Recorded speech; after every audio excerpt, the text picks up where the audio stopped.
Avi Hasson, he's the CEO of Startup Nation Central. It's fantastic to have you on the program. Just a couple of weeks ago, I was speaking with King Abdullah of Jordan, and he told me that his hope for the region is to continue to build those bridges, whether it be within the tech sphere. He was talking potentially about building bridges in terms of cross-border trade, extending that ecosystem. What does that look like in your view? Well, I think Hadley spoke about President Biden's visit. Obviously not his first visit to the region, but this time he's going to face a very different Middle East because we've seen in the last 2 years new alliances taking place, and many times it's around innovation. I think every country or region in the world has embarked on that journey of moving from a resource-based economy to an innovation-based economy.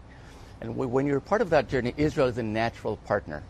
In the last 2 years, Startup Nation Central has been involved a lot in building bridges with countries like the UAE, like Bahrain, but also Jordan and Egypt. And we've seen innovation as a great tide to create those collaborations.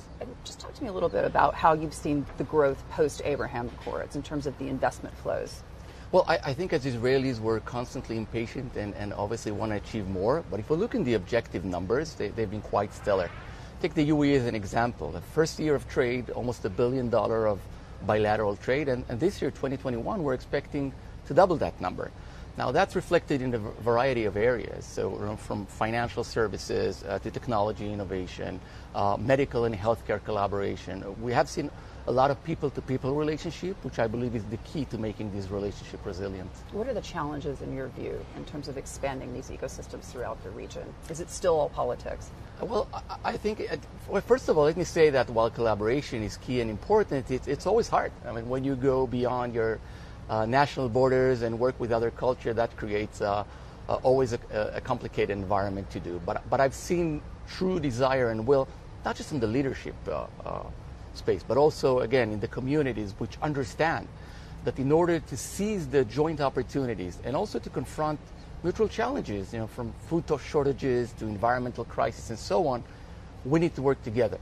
And that's where I think many times the private sector can actually lead the way and complement what the leaders and the public sector are pushing through. And in terms of that momentum, you've seen that really increasing beyond just the UAE and Israel since the Abraham Accords. You've seen it with Egypt and Jordan as well. Absolutely. I think an interesting phenomenon to note is that following the Accords, the relationship that we had for decades now with Jordan and Egypt have really warmed up.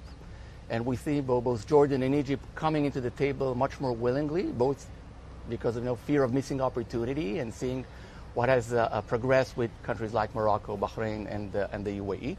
But also I think just makes easier for everybody to sit around the table and as a region work together to promote, well, our own distinct economies, but also the region itself. And also the politics, though, I want to ask you, this is a country that's facing a new election come November. That's the 5th election in under 4 years. How does that impact, in your view, Israel's growth? Because at the end of the day, this is a country that is obviously subject to global headwinds to an extent. I think what we've seen in the past few decades in Israel, and I believe can be applicable for the region as well, is that once you have a strong, vibrant innovation ecosystem, and Israel has a well-functioning one, and a very strong private sector, that actually build a layer which is resilient to the turmoil in political environment, which, as you say, is true. And we've seen that over the last 3 decades, the Israeli innovation ecosystem is super strong.